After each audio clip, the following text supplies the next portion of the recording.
Well, well, well.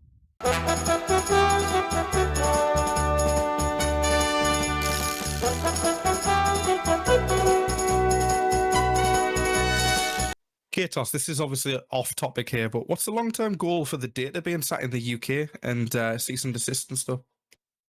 Um, the there's a lot of legally nonsense is the general summary, and I'm just not worried about it. The laws here and in the EU are functionally the same and have been for a long time. It was us that influenced their data laws and the things that allow private servers to be hosted in the US, in the EU, and specifically not the US. So if it arrives, I'll throw the notice in the bin like every other private server owner does. I'm not worried about it. Guys, it's over. It is officially over. Well, not completely over, but basically, Kaytotes has made a statement, and I will read it for you guys now, but you've probably already read it. Multiple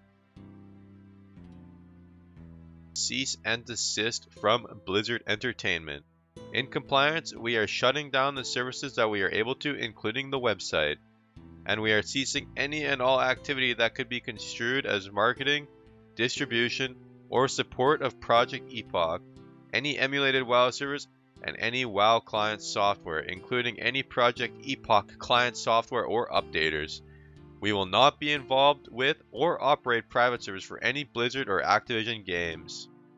So to me, this is the first thing I'll have to say. The cease and desist from Blizzard Entertainment, this is something that every single private server in existence has gotten, and most private servers just wipe their ass with it because Blizzard never really follows up.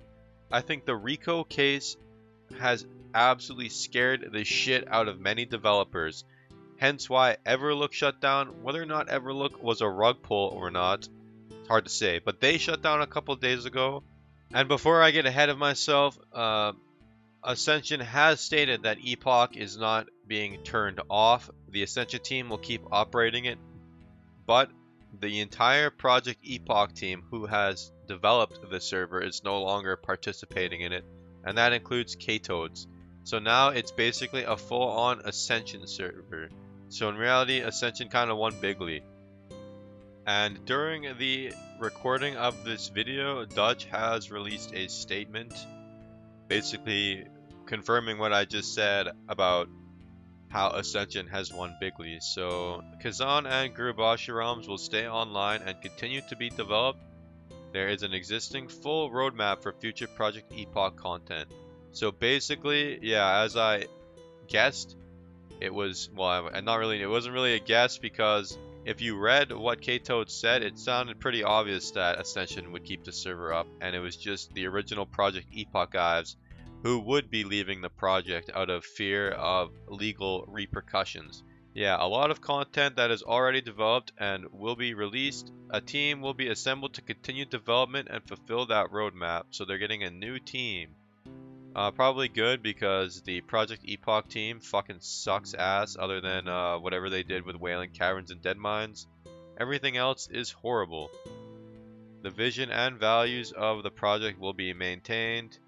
A more pure Classic Plus vanilla and no pay-to-win shop items. So this is like the vision of Project Epoch, and they are going to honor it, allegedly. A new recovery services panel has been added to the help menu in-game to help you recover items you've accidentally lost. And so, okay, that's just like news for the service. So if you vendor stuff, disenchant, delete, you can recover items. Oh, but it costs a little bit extra gold to prevent abuse. Efforts against RMT have been quite successful, with hundreds of accounts banned for botting and gold selling.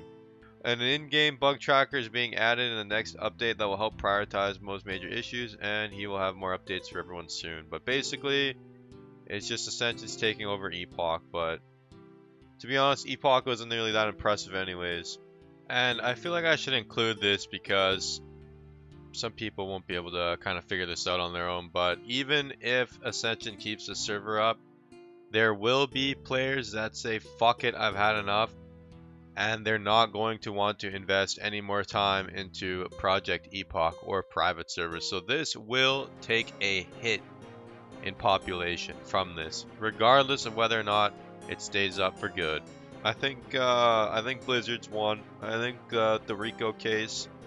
I don't think any private server devs, especially those from the West, are going to be developing for private servers anymore. And if they do, it's going to be heavily secretive if they are involved, because no one wants to get hit with a Rico lawsuit. I think it's an absolute blowout precedent to set by Blizzard, and I guess it's worked. Even if they don't win the Turtle WoW suit, I think that it might be over. Ascension might be the last bastion of WoW private servers, guys, and Warmain, of course, but we'll see what happens with them too in the future. Nothing's certain anymore.